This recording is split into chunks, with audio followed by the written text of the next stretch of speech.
I know that the leadership in the state of Illinois recognizes the importance of Chicago. And you know, the only thing that I can do is do my part. And I'm asking other folks to do their part.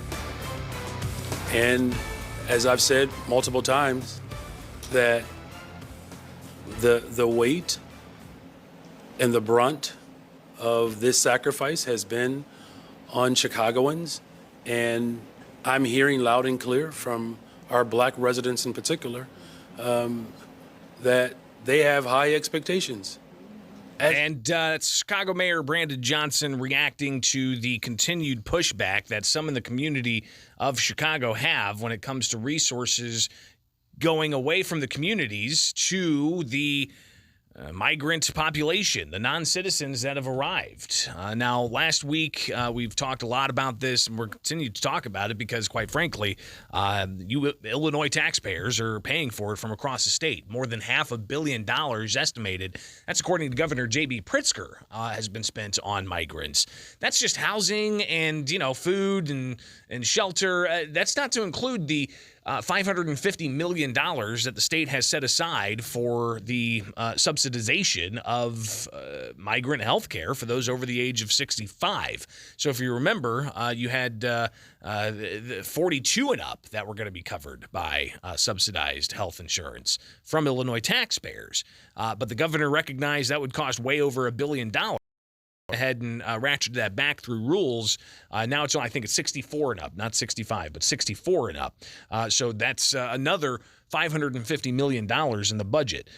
Questions about whether or not there's going to be funding for more migrant situations during fall veto session when lawmakers come back to Springfield, the state capital. So that's a question that's circulating as well. But Friday, if you recall, we talked with M3 Strategies' Matthew Pajorski, who had a recent poll. And the poll asked a whole bunch of stuff, including, safety concerns and the like. And Matthew, he spelled out for us some of what they ultimately found when it comes to the issue of the migrant situation in Chicago and whether there's support for sanctuary cities. What's fascinating here, and he highlights this, is what they found when they did a demographic breakdown of the sentiments of various demographics from age to race. At the end of the day, you're talking about a city that Donald Trump gets, between 12 and 15%. So this is not a red city. It's not a conservative city. It's not even a moderate city.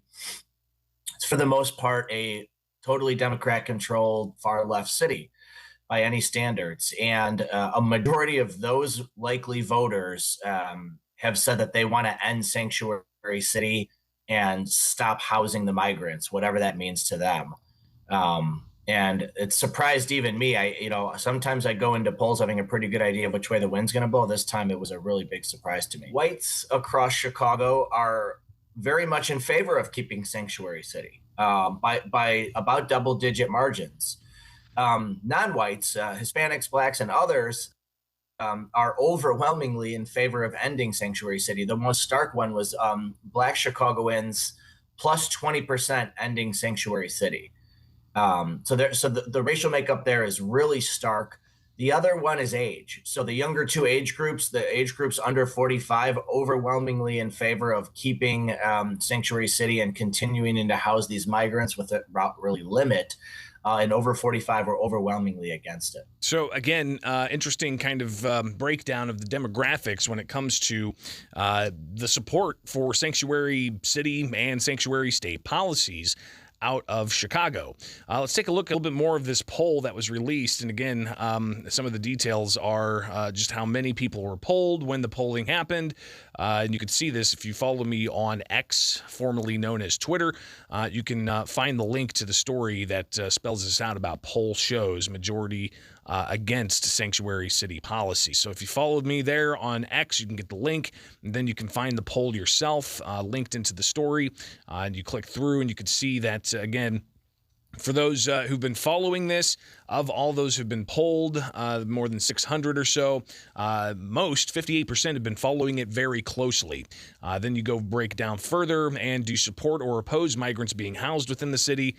Strongly support, 21%. Somewhat supports, 25%. So 46% support or somewhat support housing migrants in the city, while 49% somewhat oppose or strongly oppose. Then you get even more into the breakdown of the various polling. I would suggest you go check this out, because especially what's fascinating is the demographic breakdown, where you see the idea of, do you support or oppose the migrants being housed by the city of Chicago?